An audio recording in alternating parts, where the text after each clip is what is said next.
We'll get it warmed up.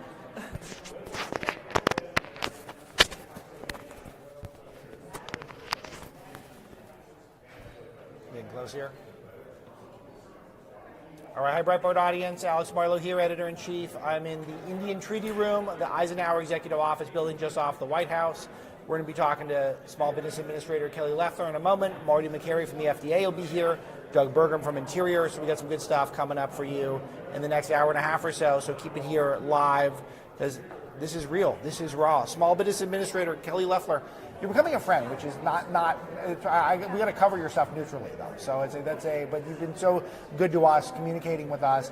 Well, incredible great. night last night. Yeah. This is one of my favorite nights in general, good, bad, or ugly. Yeah. But the president's really good at this. You were there. Yeah. Highlights for you. Look, this is the president in his element. This is about American exceptionalism on a world stage, and that's what we saw. He started with the economy. This is why he was elected, to solve Bidenomics, and that's what he's doing. And he delivered that extremely well. And then he rolled into our standing as a nation, a secure nation, a nation of laws, of standing up against the invasion of illegal immigrants. And then he stood on a world stage and said, we're solving wars, 8 wars, and he named them off. Yeah. And yet, for every policy, cutting taxes for hardworking Americans, for securing our borders, for standing strong on a world stage, Democrats stayed in their seats. And so this was a study in contrast where you could see the strength of America was standing on the right side of the aisle, and on the left side, they wanted to give our country away. Absolutely, you could tell the intention was to draw that contrast. The format was pretty brilliant, laying out the things that are going well, saying that we had overcome certain things from the past administration, all of which were accurate. And then he did something that was really deliberate, where he brought all these horror stories from people who suffered from policies of prior administrations, and then positive stories of people who are benefiting from his policies. Were there any that really stuck out to you? Well, first of all, Irina Zarutska's mom, the fact that she was there weeping over the loss of her daughter at the hands of an illegal immigrant, and the Democrats stayed in their seats of a recidivist criminal. Look, this is the contrast. This is why President Trump was elected. It's why we have to continue to crack down on criminal, illegal aliens and get them out of the country. And Americans feel that. But also you look at the war heroes, the 100-year-old veterans, and this is the strength of America. And I loved at the end where he drew the comparison to 100 years prior, Thomas Jefferson drew his last breath on July 4th. We're a young nation. We're still building this nation. We have to fight for the strength of this nation, be it economic, be it national security, or our standing on a world stage. And we're in this fight every single day. And that's the stakes of what's happening in 2026, because we've just gotten started. Keep in mind, this is 1 year in. We're reversing 4 horrible years under Biden where they gave everything away. So there's real work to do, and this was a call to action by the president. Yeah, that's a really profound point. I spent a little time with the president yesterday in the run-up to the speech, and one thing that I could tell he was thinking about is he doesn't think of himself as an old person. He doesn't think of our country as a country that's slowing down. He thinks of us as a country that should be speeding up and ramping up. And I don't know if that's the message that every average American feels right now, but you certainly want your president to feel that way. Well, he does, and he believes in it like no other president we've ever had. And you see it in the policies. And this is the fallacy of what Democrats talk about when they say that he's not helping the economy. Everything he's doing is to help the economy, be it the One Big Beautiful Bill, to invest in Main Street, innovation, growth, restoring American industrial dominance, bringing back the American worker. All of these things are to build what we built in the first 250 for the next 250, and to continue to lead the world in innovation, technology, manufacturing, culture.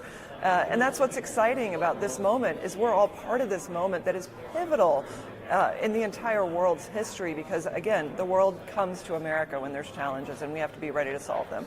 You touched on the traps that he laid, where he gave issues, he introduced things that are, they're not 80-20, they're not even 90-10, they're almost 100-0 issues, like standing for Irina Zarutska's mom. And when he called on the Democrats to stand, if you think that American citizens are more important than illegal alien criminals, however he framed it, this is one where all of us who are capable of having a coherent thought agree on these. And yet the Democrats didn't stand. He just created all this incredible content that's going to be used against Democrats in the midterms. That'd be pretty profound in the room to see that stuff. It was profound, and then you see a 5-year-old girl who was slammed into by a driver, a legal immigrant, Yes. a criminal alien that almost took her life.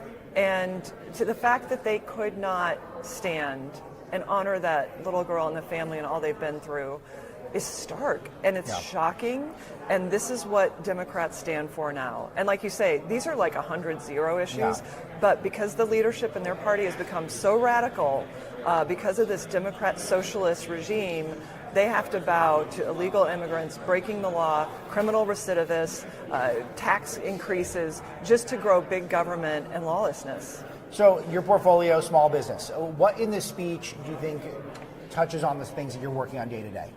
Well, I'm so glad the president got to come to Georgia last week because he saw it firsthand. Working family tax cuts. Think about the impact of this on families and small businesses. It's an estimated $4 to $6 trillion in tax savings for workers and for our industry.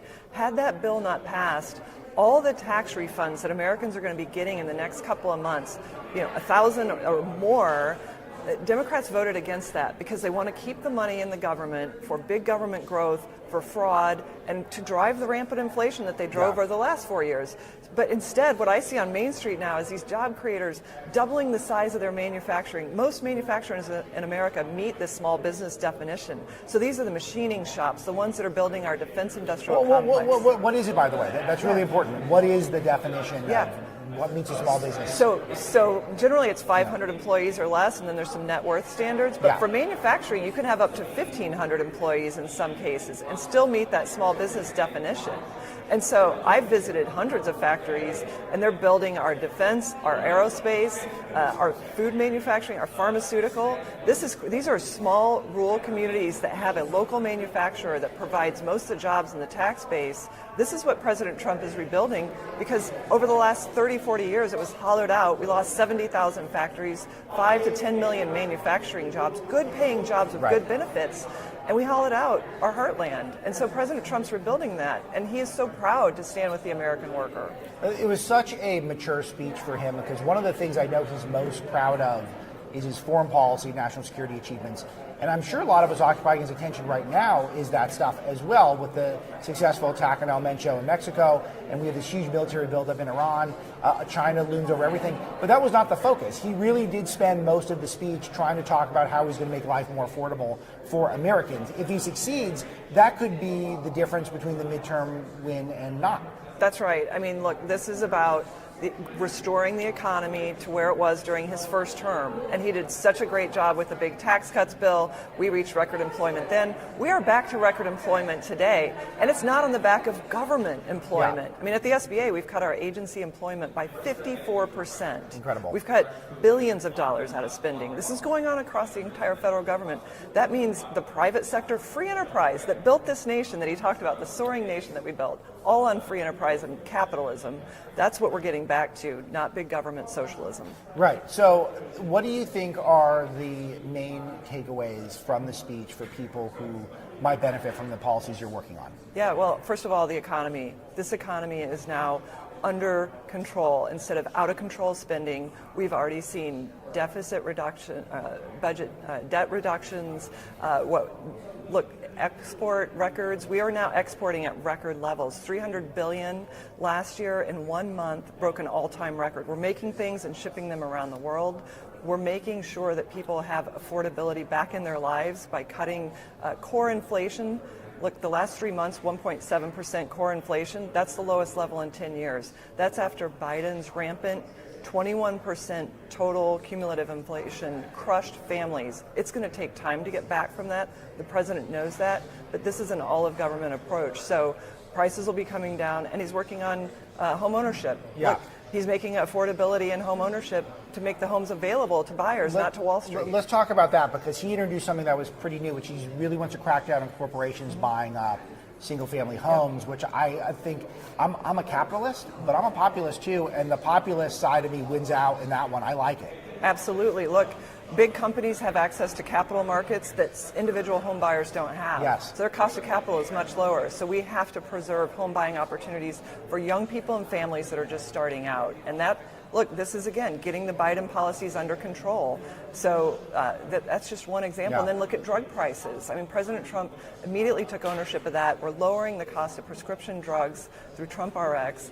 And so many other things in the One Big Beautiful Bill. Health savings accounts. We haven't even scratched the surface. Trump accounts.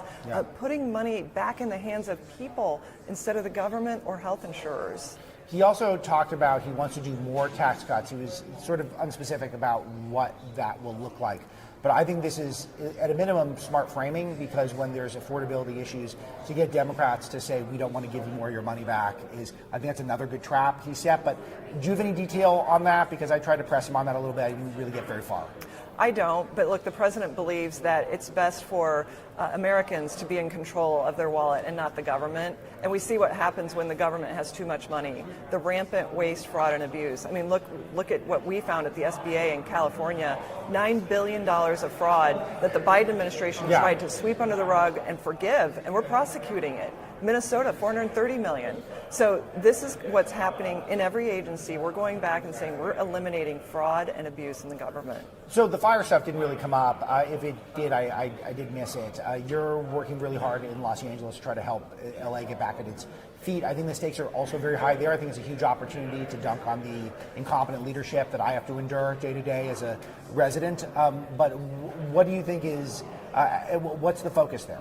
Well, Lee Zeldin and I were out there a few weeks ago, and look, here's what's going on in California. The leaders are looking the other way for the problems that are happening for the last year after the wildfires in California, not doing anything. So the president took some leadership steps there to say we're going to speed permitting. But let's be clear, California has so many problems that this government has self-induced, not having controlled burns, not spending money well on infrastructure, allowing waste and abuse for those programs to be wasted. So citizens are losing confidence in that government. They're leaving in droves. Something like 250,000 California residents left last year. So people are not even sure they want to rebuild, and that's the challenge. It's just shocking that Newsom could try to run for president on that record. I'll just say that. And Karen Bass. It's just and she was almost on Biden's ticket. She was on the short list for Biden. Shocking stuff. Okay, so I got to ask, because you're here. So you are a female sports executive, WNBA team owner, and I want to get your sense of, was the U.S. women's hockey team spurned? How do you think they handled the, I guess, feeling slighted to some degree, because it sounded like they're going to boycott the White House, and then Trump said yesterday they are going to come to the White House.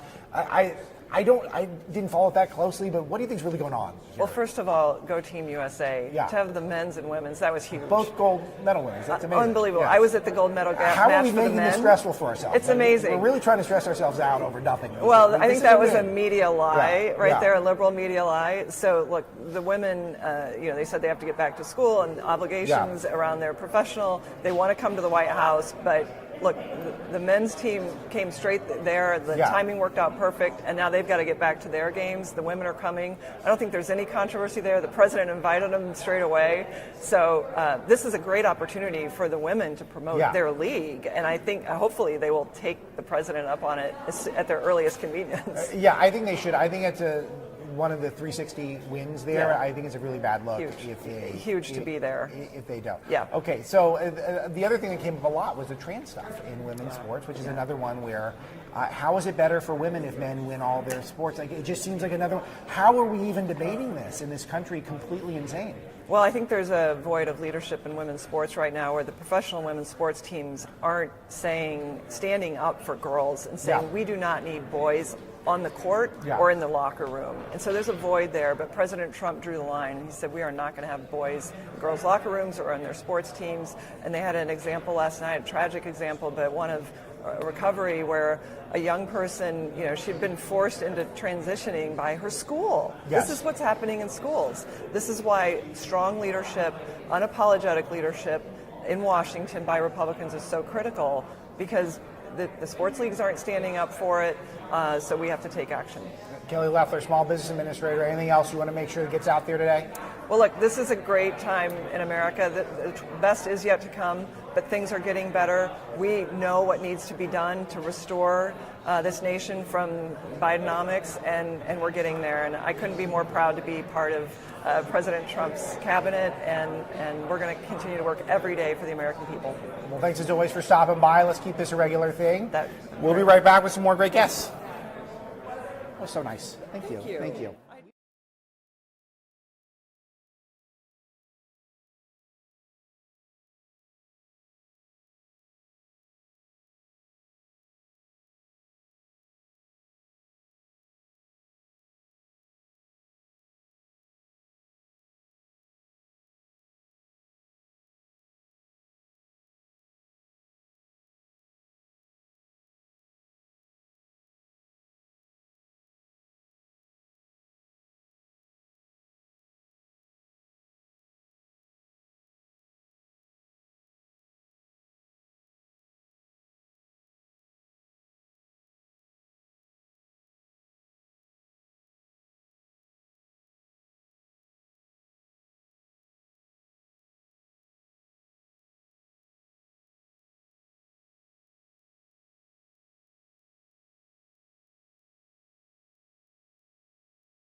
All right, FDA Administrator Marty Makary is with me.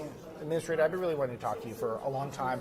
Really nice to meet you in person. You too, Alex. And it's so much on my mind. I'm going to go something that's probably not the first thing you would think of. But one thing that I've been noticing, because I track medical news a lot, is it seems like there's a huge uptick in GI cancers. And I'm sure this is something you guys have noticed. Have you made any progress trying to figure out what's going on? Because it just feels like more young people coming down with those types of cancers, and it's very devastating. Well, one of the theories why cancer is going up in people under age 50 while it's going down in other age groups is that it's what we're eating, because it's interfacing with the GI tract directly. Literally, what we eat is going alongside of that mucosa in the GI tract, and so the cancers going up are colorectal cancer, duodenal cancer, small bowel cancer, pancreatic cancer. These are the GI malignancies. We've got to talk about a healthier food supply. We're doing a review of the chemicals. We've taken action to remove the 9 artificial food dyes. Now, they've been associated with behavioral disorders, not with cancer. But these are chemicals that do not appear in nature. And what happens when we eat food that has 30 ingredients on the back, chemicals that don't appear in nature, it is resulting in an immune response, in inflammation. The body doesn't recognize it. And that low-grade inflammation over time may be one of the reasons that cancer is triggered in the GI tract. So what do you think people should be doing to caution themselves from this? Because the Secretary Kennedy threw out a stat that something like 70% of the food we're eating is processed, just horrifying stuff. I mean, it feels like that's got to be a big part of it. But what should we be doing to take care of ourselves, the screen, et cetera? Yeah, I would say eat healthy foods, and that's real food. And at realfood.gov, we've laid out what we consider to be healthy foods, things that come from good soil, things that are not as chemicalized, meats that come from good farming techniques, seafood that comes from healthy waters. If we can reduce the overall toxic and chemical exposure, I think there's a benefit there in terms of longevity. So food safety is a huge priority for this administration and for the MAHA team that you're a part of. What does that look like in terms of policy and in practice? How are you guys working on that? Yeah, so we're doing a review of all chemicals that appear in the U.S. food supply that do not appear in the food supply of Europe and other parts of the world. Now, there's over 1,000 chemicals that appear in our food supply that are banned in other countries because we've had a regulation called GRAS, which allows companies to self-declare chemicals as safe without really showing anything. GRAS stands for Generally Recognized as Safe. It's a rule that was set up to allow butter and salt to appear in the diet without having to go through rigorous testing. We don't need testing for salt. Salt's been around for all of mankind, one of the most common elements in the world. Right. But it's been overused now and applied to novel chemicals that have been engineered to make food more addictive or engineered to increase the shelf life of food. So we're doing a review of all those chemicals. We are going to close the loophole on the GRAS rule that allowed these chemicals. And the biggest thing is not bans or prohibitions. It is educating the public, and that's what Secretary Kennedy has done. It'll be one of his great legacies. So one thing that is interesting is I don't think we fully think about what of our food is processed. We hear processed food, we don't like it, but it's not just candy bars and gummy chews. It's other stuff as well. What do you feel like are the things that people are just generally just blind to eating that's unhealthy? Well, we're coming up with a definition, an official FDA definition of what is ultra processed. Yeah. And the reason is that, look, you can eat whatever you want. This is America. You can have ding dongs and Twinkies or whatever else you want. But when the government is purchasing food, shouldn't we be purchasing healthier food with U.S. taxpayer dollars? And so our food pyramid, the new nutrition guidance, and our review of these chemicals is designed to inform procurements. Yeah. We spend $400 million a day at the USDA on school lunches and other food programs like SNAP. The military is buying food in bulk for millions of people. So what we want to do is make those decisions based on good science, and we want the purchase of real food, not junk food. Yeah, I saw a video of how to make a cracker, like type of crackers you get in the supermarket, and it's horrifying. Like, it's the amount of steps that go into making a cracker, the amount of ingredients that go into it. It just seems like there's so many things where we've just been sort of lulled into a stupor. And a lot of it is food pyramid related. This has been something that I've been talking about on my broadcast for years. This was the original government hoax to me, because it was very clear that the food pyramid is making us deeply unhealthy. And finally, we've ended that. Please share the thinking. Well, look, let me tell you what happens when you destroy real food and you have now food that's empty. It's empty of micronutrients. It's chemicalized. It's not even food. Sometimes it's just what we call in science food-like substances. And what happens is you eat it, and you eat more of it, and you feel full, but you're not satisfied. Yes. And then that makes you have the impetus to eat more. And what do you have then? You have 38% of teens today have diabetes or prediabetes. It's not their fault. Okay, this is not a willpower problem. This is what happens when you give micronutrient poor food that's chemicalized, that's got a lot of air, and it gives this false signal to the brain that, hey, I'm full, but I'm still hungry. Is this more of a regulatory lack of regulation, or do we need new regulation or different regulation? Because we're generally deregulation people at Breitbart Land, right. But in this case, it feels like things have just gotten way off the rails. I think it's an education issue by and large. Yeah. Now, when the government is buying food, like in the SNAP program, we should buy food more wisely. Yeah. And so in the Trump administration, for the first time ever, you're seeing SNAP dollars go to healthier food and not junk food because of new waivers, and this is thanks to the leadership of Secretary Rollins, where the SNAP programs at the state level, administered at the state level, can have these waivers so they don't have to buy sugary drinks with SNAP dollars. Number one thing on SNAP dollars is sugary drinks, followed by, highly processed junk food. Yeah, and it's interesting because a lot of the sugary drink companies, they're actually making a lot of zero-calorie drinks.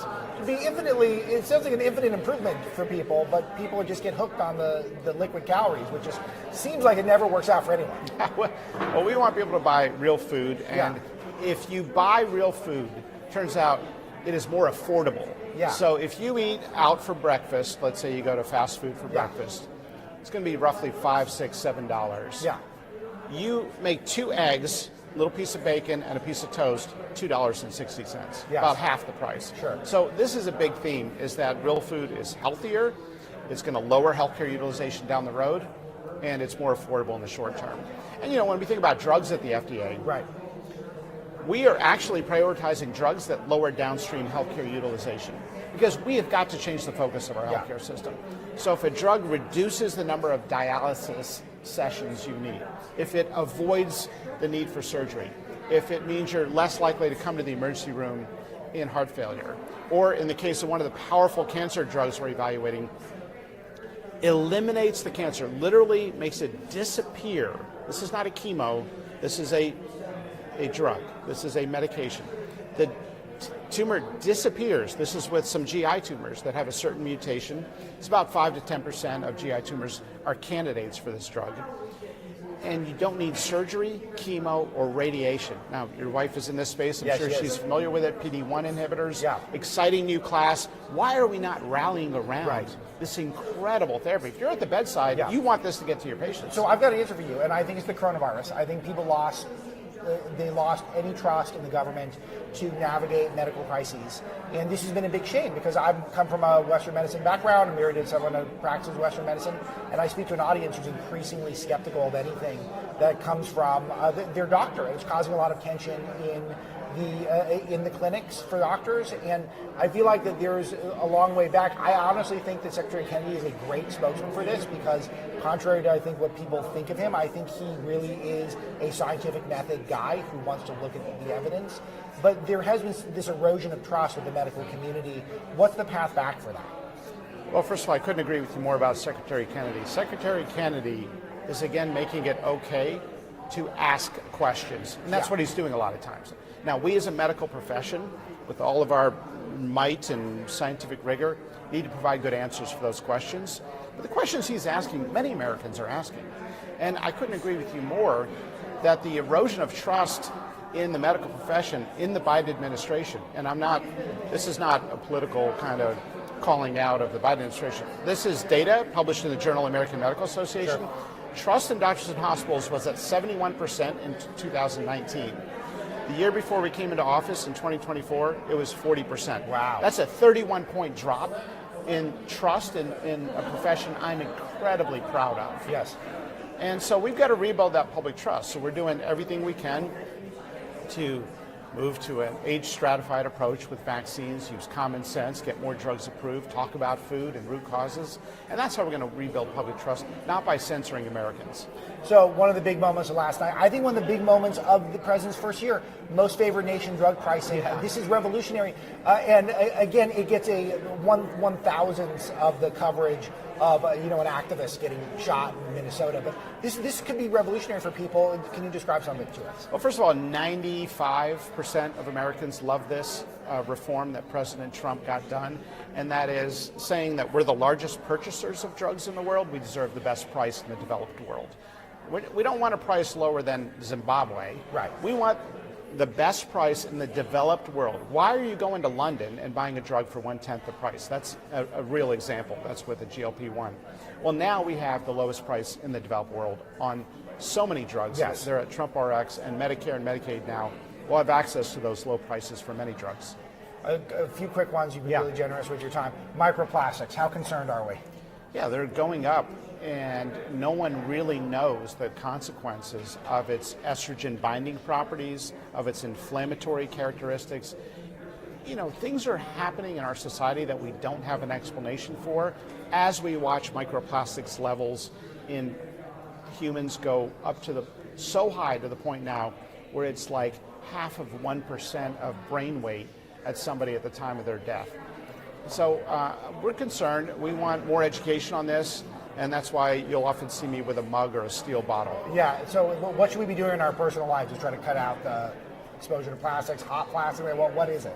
Yeah, I think, where people get their biggest burden of microplastics are with the sort of cheap cups and plates and silverware and food that comes packaged with microplastics. There was a study in San Francisco area by some investors. They were just curious, where are the most common sources of microplastics? And they found that foods that are prepared with a lot of plastic packaging, or where the animals are fed the feed with the plastic still in the feed, and that's just a lazy way to feed animals with the plastic still on the feed. So those are the sort of sources where people can educate themselves and do everything they can to try to reduce. It's hard, I'll be honest with you. Yeah. You cannot go to a microplastic-free living. Yeah, interesting. There's a developing one. We'll have to touch base on this one again.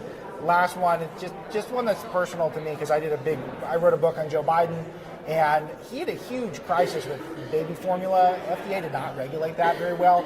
I did not see any accountability for that. Does that come across your radar? Is there anything being done that Biden's FDA really messed up some of the baby formula, led to a big crisis, big shortage? I had babies at the time. It was really hard to get the formula. Has there ever been any accountability for that?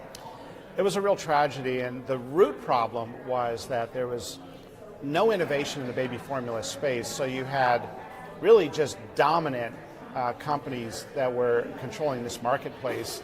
And the real root issue is that we have to allow more competition, more innovation, more types of baby formula, and have a healthier marketplace than have really just one company dominate so much of the marketplace. Because when that happens, you have a supply chain that's dependent on that one company.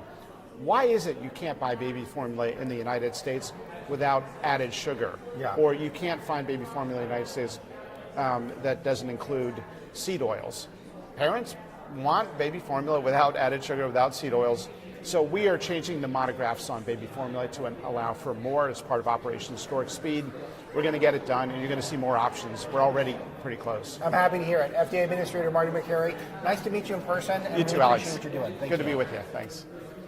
We'll be right back. Secretary McMahon, just a few minutes.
I'm joined by Secretary Linda McMahon, Education Secretary. Secretary, nice to see you again. I got to tell you, I got to spend a little time with the President yesterday in an off-record setting, and he was praising you in an off-record setting. That's great to hear. Yeah, so he didn't have to. So he obviously thinks highly of what you're doing, which is trying to put yourself out of a job while you send education back to the states. I've got some specifics, but just give us an update on how that's going. Well, I think it's going very well. You know, we've been focusing this past year on what the president is trying to do, and that is return education to the states. You know, when you think about it, Brian, the state education budget is funded at the state level at about 90%. Only about 10% comes from the federal government. And the Department of Education does not control curriculum. We don't buy books. We don't hire teachers. We don't do any of that. So what do? We provide a channel for funding of money that is appropriated by Congress to get back to the states. We want to take the regulations away from that so that teachers can be innovative in the classroom. And that's really the goal. I think we're moving a lot in that right direction. So a lot of the affordability issues that we're facing are education related. I don't know if that's the main driving factor, but it's certainly a factor for a lot of families. They've taken on a lot of loans for degrees. They don't get them very far. And I know this has been a subject for some of the tax cuts that have been proposed, trying to get people into either vocational education or try to make it so that they have a better plan for handling expensive student debt that could come their way down the road for families. What are the innovations that the president's recommending or have in place? It is really a top priority of his. Do you realize that about 23% of bachelor degrees leave people worse off? Yeah. And about 43% of graduate degrees leave them worse off. So part of the goal really is to make sure that we have different pathways. It's a different way of looking at education. You know, in the past, for many, many years, we thought you have to get a 4-year degree. And we found that we have a workforce shortage in our country. We're going to have about 2.1 million shortage of workforce by 2030 if we don't change some things of what we're doing.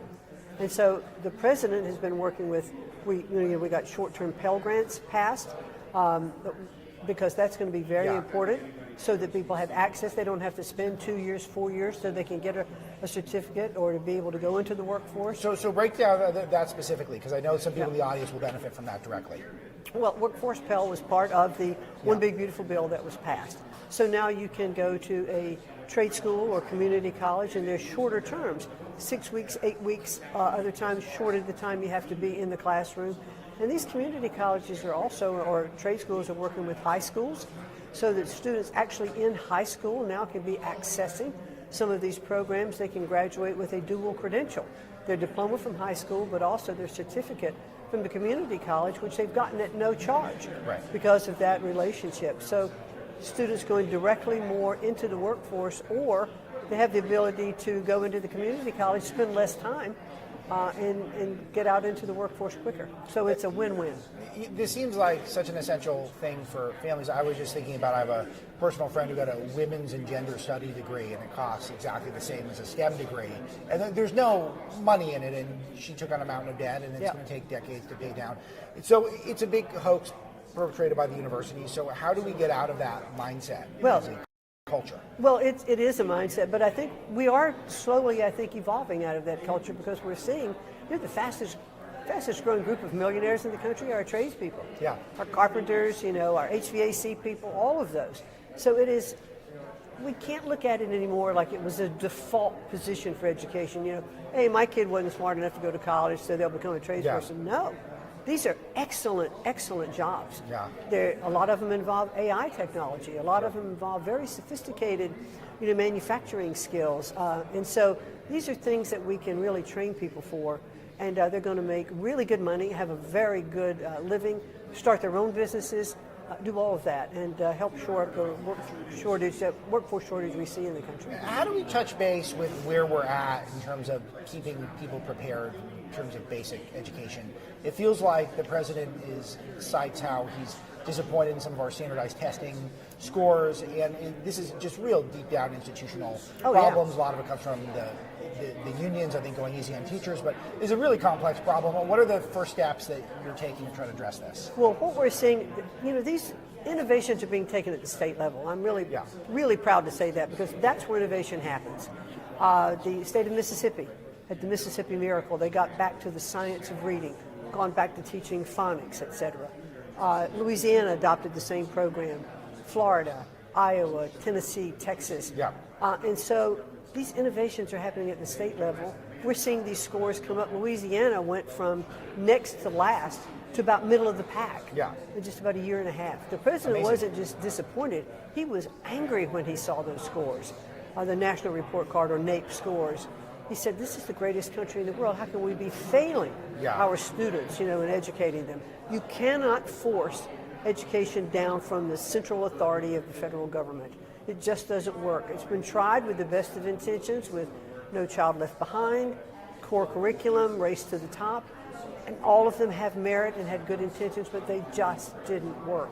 It has to start at the state level. At a realistic level, it doesn't really start in the home with families also, because I just find that with my kids, when they're getting attention, they learn very quickly. When they're not getting attention, and you just leave it to the schools, and they go to decent schools, it feels like that's not enough. There needs to be attention that's paid. And it can't just be, I think the teachers union gives people the impression that if you drop the kids off at school, they should come back and that's all you need to do. And they'll be educated. Yeah. I strongly stress anytime that I'm speaking with groups at all, parental involvement. You have to be involved in your school board. That was one of the silver linings of COVID, that parents for the first time saw a lot of the curriculum that their students were being taught. But parental involvement, we have absenteeism across the country. Parents have to make sure their kids get to school. They have to help check on their homework. They have to have that involvement. And when we see that parental involvement, with students, no different than parents going and cheering from the sideline when their kids are playing sports. Right. Be involved in what your kids are doing, and they will have a greater opportunity for success. So America 250 celebrating.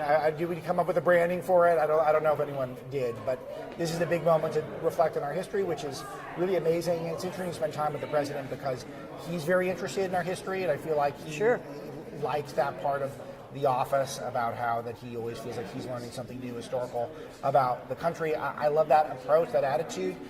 What do you do to make the most of this year, this opportunity to kind of reflect on the amazing history that we have? We're doing a couple of things at the Department of Education. One is called our History Rocks Tour. And I've been now to about 13 states. It's an assembly program that happens in the schools. It's competitive questions about the Declaration of Independence, the Constitution, and specific questions relative to state history, and the kids in the auditorium are really enthusiastically embracing it. They have a lot of fun. They get some T-shirts, they get hats, but really it's the focus on civics and history. The other thing is the Presidential 1776 Award for the 1776 Scholar. And that competition is ongoing right now. We have over 8,000 kids that have registered online to take the impossible test. And that test will finish up on February 28th, I think it is. Then we'll go from local to district competitions, and finally it'll wind up in Washington late June, early July of this year. And again, it's we call it the impossible test because it's 90 minutes, over 4,000 civics history questions. And how many can you get done and get done right? And in the end, the winner will be announced, and there's over $200,000 in scholarship awards that'll happen right around the big celebration in July. So it's a really big focus. It's fun. There's a website for this, right? Yes, so there is. Where do we go for that? Just go. You know what? If you go to the ed.gov, you can go over to that. Okay, great. People should do that, and even if you don't get the scholarship, you're going to learn a little bit about absolutely, our country. and it's just fun. And the enthusiasm which kids signed up for it, I think, is really great. So what steps do you think are necessary so we don't need a Department of Education anymore? I know that's part of the gig that you got going, is try to, what's in front of us. Before 1980, there was no Department of Education. Yes. And, people went to school. Funding always went to the states. There wasn't any interruption. In fact, when the government shut down a few weeks ago, nothing happened on the local level relative to schools. So, I really think that what we need to look at is where a lot of the programs that rest now in the Department of Education can best reside in other agencies, maybe where they used to be, and operate more efficiently without overlap. Especially like Department of Labor. Do you realize there were 23 workforce programs across all of government? Well, that's just crazy. So we're trying to concentrate all of those workforce programs really in the Department of Labor, moving out our WIOA programs, our OCTAE programs into the Department of Labor. That's very interesting because if we're trying to get people into vocational work, that's right. Then it should. And this is being done by signing an interagency agreement. Yeah. It's our budget. It's our people that we put over in the department to manage it and to teach, the program. But hopefully it's a proof of concept that this is a great place for these programs to reside. Okay, so a couple of questions to wrap up here. First thing is for parents who are watching, what should they be doing to keep an eye on their schools? I'm saying in realistic, busy families who are not going to necessarily be able to do a homeschool type situation. What do you think are really good steps they can do to make sure that they're holding their teachers, their schools accountable, and that they're productive members of their school community? Well, I urge parents to go to school board meetings. I think that that's one, or to run for the school board. Sure. Because I think that's a great place where they can learn, what's going on in their schools. Schedule conferences with teachers. I mean, I know that there are parent-teacher conferences that happen. You get an update on the progress that your children is making, but be involved in what your children are doing. Take a look at their homework. It's astounding to me. I've looked at some of my grandchildren's homework now, and it's so sophisticated and incredibly impressive to look at what they are learning and studying. But some you might question. So State of the Union, were you there? Yeah, I was. Any highlights for you? Well, I thought the president delivered a marvelously uplifting speech, but he also took opportunity, which he should have, to tout the successes that he'd had during the first year of his administration. I was very happy to hear that. I think that it was a very forward-looking speech about the access to the American dream. Yes. And the things that he's putting in place to make that happen. And that was very exciting. He just has such a youthful approach. He does. And I just think that's really, it inspires me personally. Well, it was very inspirational, especially the Purple Hearts. Yes. The Medal of Honors that he gave out, during the evening, and some of the really heartstring stories, about, children who have been trafficked and the terrible incidents of the storms. But when he was able to bring in, the young Coast Guard rescuer for the schools in Texas, I thought that was so heartwarming. And it was a great vibe, I thought, in the chamber last night. All right, last one. So you've put yourself out of a job. There's no education secretary anymore. What's your next cabinet post? Well, let's see what happens. I was trying to get you in trouble there. Secretary McMahon, Thank nice you. to see you. Very nice to see you, too. Thank you. All right, we'll be back. Doug Burgum's coming in soon. Thank you.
All right, we got a surprise treat for you guys. Borders Art, Tom Homan is with me right now.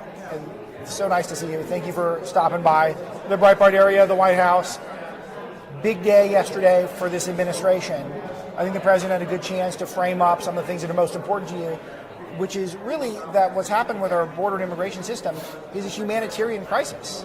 And it harms Americans, it harms people who are coming into the country illegally. I don't know if I've seen such a clear articulation of that as I saw yesterday, but I want to get your perspective. No, I thought it was the best speech he's done. And he's done a lot of great ones. But last night, he hit the nail on the head, right? We have the most secure border in the history of this country.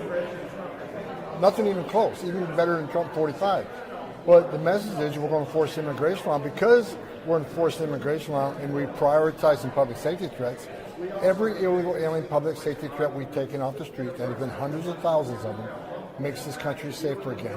Look at the crime rate. President Trump promised to make America safe again. That's exactly what we're doing. He promised mass deportation. That's exactly what he's doing. He promised secure border. That's exactly what we're doing. The reluctance from the Democrats to embrace that we deserve a border, that Americans deserve to be protected and to be prioritized over illegal aliens. Have they always been this way? Because it feels like they just keep running headlong into this paradigm where illegal aliens are more important than American citizens, and I can't fully understand it. I've never seen it like this. As a matter of fact, last night I was shocked. I wasn't surprised, but I was shocked they actually sat during President Trump's, said, put American citizens ahead of illegal aliens, stand up to support that. Yeah. I was shocked that they would sit there. Yeah. To show the American people that as a representative of Congress, as a senator or congressman, I do not support American citizens over illegal aliens. That tells you everything they know. No, Yes. They've lost their minds. I mean, I've been doing this 40 years. I've worked for 6 different presidents. I've worked with Democrat presidents and Republican presidents. Back in my day with Obama, I got the Presidential Rank Award for Distinguished Service for removing a record number of illegal aliens. Right. Now, they call ICE the Nazis and the Gestapo for doing the same thing we did in the Obama administration. Yes. I've never seen it this bad, and I think the American people see it too. And in the response, Abigail Spanberger, Democrat Virginia governor, called out ICE agents for wearing masks. Can you please clarify, why do ICE agents wear masks? Because their death threats are up over 8,000%. Actual assaults are over 1,400%. And look, not only are they doxing the agents, they're doxing their wives and kids or their spouses.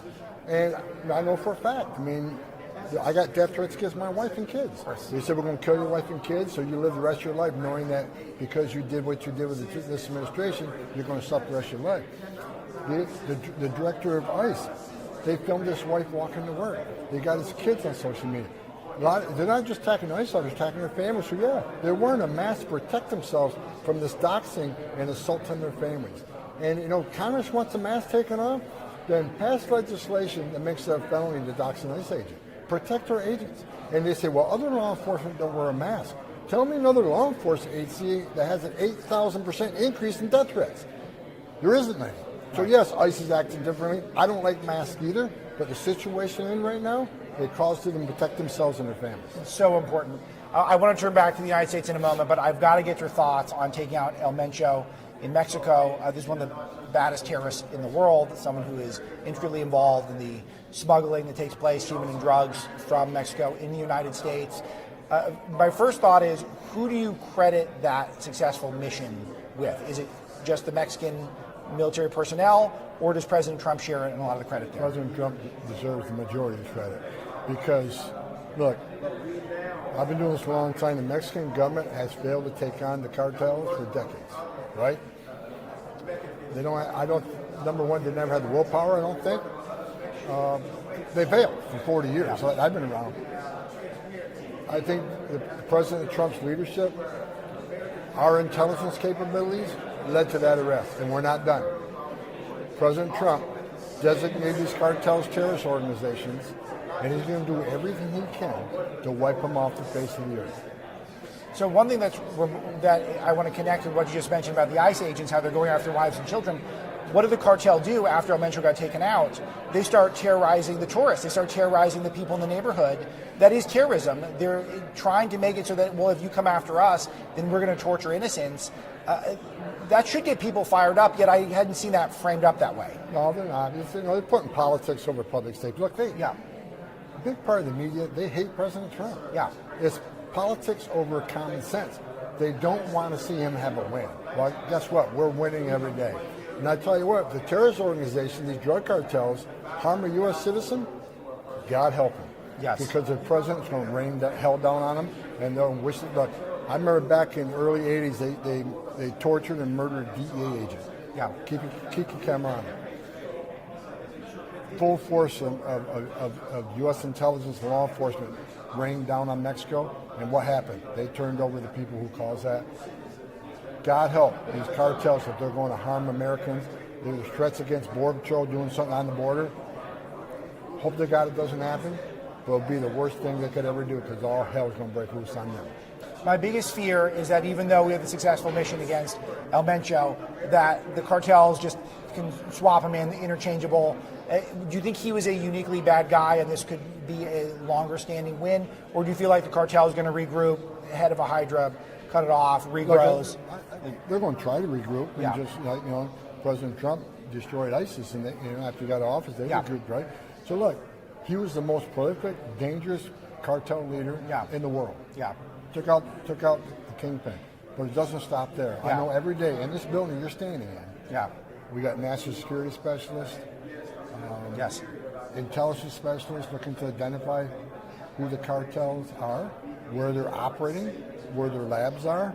There's much more to come. Just watch what happens in the next couple of years. We're looking forward to it. And it is sometimes, you never know, because I was thinking about the Soleimani attack from the first administration. I don't think Iran's been the same. So there is sometimes you get a big guy and things really do change in a remarkable way. So we got our fingers crossed there. I want to ask you next about the data. The president laid out some stark data. Basically no border crossings, and then of course some of the economic stuff, all the job growth coming back to Americans. But we're making the border ridiculously safe. What have you heard from agents down there at the border? Is life just completely changed now? Oh, absolutely. I mean, we went from 15,000 crossings a day, and yesterday we had 160 that appeared at the border, and all were arrested and removed, or detained and removed. Yeah. Nobody released. In the last almost 10 months now, no illegal alien has been released from the border. Yes. That is never heard of. Right. I went down there. I just got back from a trip 3 weeks ago. I went on the border in California, Arizona, Texas, and New Mexico. By boat, by four-wheel drive, by plane. Yeah. 3 days. I didn't see a single illegal alien. I've done this for 40 years, since 1984. I've never seen that. The most secure border in the history of the nation, and the data proves it. President Trump's right. Having a secure border increases our national security profile. Strong border means stronger national security. A strong border means less fentanyl overdose deaths. It means less non-suspected terrorists. It means less sex trafficking of women and children. President Trump's literally saving thousands of lives a year by securing that border. So you're a nonpartisan guy, as far as I can see. You just care about Americans being safe and secure, trying to keep peace. What is the message to people who might not be, I have mostly conservative audience, but just people in general who don't understand where people like us come from, where we think a secure border is the best thing for Americans and a good thing for the world in general because it does not indulge those cartel, that whole economy that they have to engage in nefarious behavior and to make money off of it. What's the message to normal people who need clarity in this matter? A secure border saves lives. Look, people say that the Trump administration is inhumane, the Biden administration is much more humane. Yeah. Bunch of crap. Over 4,000 aliens died making that journey under Joe Biden. Historic record. 250,000 Americans died from fentanyl coming across an open border. An historic record. His policies were killing aliens at record numbers, killing Americans at record numbers. President Trump has illegal immigration on 96%, which means 96% less people are coming. Studies have been done that 31% of women that make that journey through the cartels get raped. So when President Trump has 96% less people coming, how many women are being raped? How many pounds of fentanyl doesn't come across the border killing Americans? How many women and children aren't being sex trafficked? How many billions of dollars is the cartel not making? President Trump's, again, secure border saves lives. illegal immigration is not a victimless crime. You don't cross that border without paying off the criminal cartels who control the plazas, the areas where they smuggle people. Secure borders saving lives. The data proves it. Just understand illegal immigration. I'll say it over and over again. It's not a victimless crime. People think, well, they just come to the country for a better life. But you don't understand the whole process come here. And while these people come across the border for a better life, entering illegally, they cheated the system. They're cheaters. There are millions of people in this world who are taking their tests, paying their fees, doing a background investigation to be part of the greatest nation on earth. How about them? They're sitting in the back seat while millions of people in Joe Biden cheated and put themselves in front of the line. We're a nation, we're the most giving nation in the world. We welcome more refugees than other nation in the world. We got to do legal immigration because we got to control what and who comes in this country. Do it the right way. You want to be part of the greatest nation on earth? Then don't break our laws first thing you do. Borders are Tom Homan, exactly what I wanted to hear you say. Thank you for being here again. Appreciate you.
All right, Interior Secretary Doug Burgum is with your fan favorite here at Breitbart News. Secretary, we don't have nearly enough time as I'd like today, but I just want to hear, you were in the gallery yesterday, the State of the Union. It was a pretty historic speech. What were the highlights for you? Well, first of all, President Trump, right now, the most powerful leader in the world, delivered an incredibly powerful speech. I mean, looking back over our first 250 years, but painting a picture that was optimistic, forward-looking, challenging Congress on I think 8 different specific pieces of legislation he'd like them to pass. And so it was courageous what he was doing. It was patriotic. I mean, and it's not just having the hockey team there, the gold medal winners, but when you go to a speech like that, you know it's going to be incredible, but you don't know that you're going to be sitting in on 2 Congressional Medal of Honor award ceremonies. I mean, literally opening up for America to see what was normally a private event. And my dad served in World War II. Here you got a guy that's 100 years old that served in World War II, getting this the medal, along with someone who just weeks ago is one of the heroes of the Maduro arrest. Brilliantly executed, brilliant speech, and I think, again, paints an incredible picture for how much he cares about every American. So I was in a meeting with the president, and he was singing your praises. This was off record, so I'll stop there. But he did say, my oil guys are great, and he's referring to you and Secretary Wright. And so a lot of what he's trying to do is come up with creative ways to get revenue for our country without having to tax people more, which is, I can't believe no one ever thought of that maybe we'd come up with other ways than just putting a gun to your head and taking more of your money. So update us on the agenda, the deregulation agenda, the tapping our own resources agenda from your vantage point. Well, President Trump, it's fantastic having a business person as president. Yeah. Because we take the Department of Interior, probably the most misnamed department in all of government, Sure. because we have 500 million acres of land, 700 million acres of subsurface rich with minerals, whether it's oil and gas, critical minerals, clean, beautiful coal. We've got 3 billion of offshore acres, including all the Gulf of America and everything from American Samoa to the U.S. Virgin Islands, because all the territories are also part of Interior. So we have this enormous resource. Standalone, if Interior was a standalone company, it'd be the largest balance sheet in the world. President Trump understands what a balance sheet is, and he also understands that under Biden, that balance sheet was producing less and less revenue every year because, let's not cut a tree, let's not graze a cow, let's have no oil and gas lease sales. We've turned that whole thing around because these were lands and resources that are put away for the benefit and the use of the American people. I'm not talking about national parks or wilderness areas. I'm talking about the general public land, like in the Bureau of Land Management, was meant to produce revenue. So getting our balance sheet going and getting revenue up so you don't have to raise taxes, President Trump gets that. And that's why, again, record dollars flowing in. More money has come in to Interior through some of these lease sales in 1 year than did in the 4 years that Biden was in office. So all of that helps balance the budget, helps make America more affordable for Americans. And of course, President Trump loves the idea because he understands energy is a component of, not just the car you drive, but the food you eat, the clothes on your back, the home you eat. Energy drives it, all the other prices. Yeah. When we get energy down, it makes America more affordable. So one of the things I think he was doing was appealing to particularly younger Americans' sense of adventure, and they're renewing the idea that we could work with our hands and to try to mint a new class of millionaires doing that sort of thing. That'd be music to your ears because these are all people who could come to work in your field and your sector instead of going into some sort of a classroom and learning women and gender studies degrees. They're going to be out there trying to go for a real adventure. Well, they are, and of course, when we think about the trade craft, these are all really high-tech jobs. I mean, if you're going to be an electrician today, if you're going to be a plumber today, if you're going to be, a heavy equipment operator. I mean, I just riding along in North Dakota when I was governor with the guys that were driving snowplows, you felt like you were in the flight deck of a 747 with all the equipment in there. Oil and gas, it's a high-tech industry. I mean, you go into a drill shack, and it's like white lab coats and computers. It's not Daniel Day-Lewis and oil spewing all over like in the movie There Will Be Blood. And I'm talking to some 25-year-old kid in North Dakota. They got to go down 2 miles, turn a corner, and go 2 miles horizontally through a 30-foot strip of rock. And the kid says to me, "Sir, if your house was 2 miles down and 2 miles over, I could drill the lock out on the front door." That is the oil and gas industry in America today. So all of these jobs, just screaming for people to join. And then we killed mining in this country. We've got to get back in the mining business. We gave that all the way to China. China's using it as a stranglehold on our economy and on the whole world. We graduated 300 mining and metallurgical degrees last year in America. We graduated 36,000 lawyers. Okay, let's flip that around because if somebody's looking for a career and you want to have permanent employment, go into one of these natural resources careers. Spend your life outside. Spend your life with high tech. Spend your life making a difference. Spend your life making America secure, reliable, and affordable. That's what you get to do. I mean, there's great purpose in that work. The last one, favorite moment from last night? Well, my favorite moment from last night might have been this morning, but the 5-year-old girl that survived the horrific accident. When I was at Fox Studio early this morning, her family was there, and she came up to me, and I got a round the neck hug from her, and that was and to see her parents and her dad that was holding her up last night, and to see this courageous little 5-year-old girl. I mean, it was both. Your heart is grieving because of the accident, but you're also inspired by the courage of that family, and that was a special moment. Trump is a way of telling those types of stories. He does. He brings it home. He brings home the depth of his care for every American. Well, thanks for always making time for Breitbart News, Interior Secretary Great Doug to be with Burgum. you. Okay. That's going to end our live stream for now, but more to come. Keep it here at Breitbart.com. That was great. Thank you. Thank you.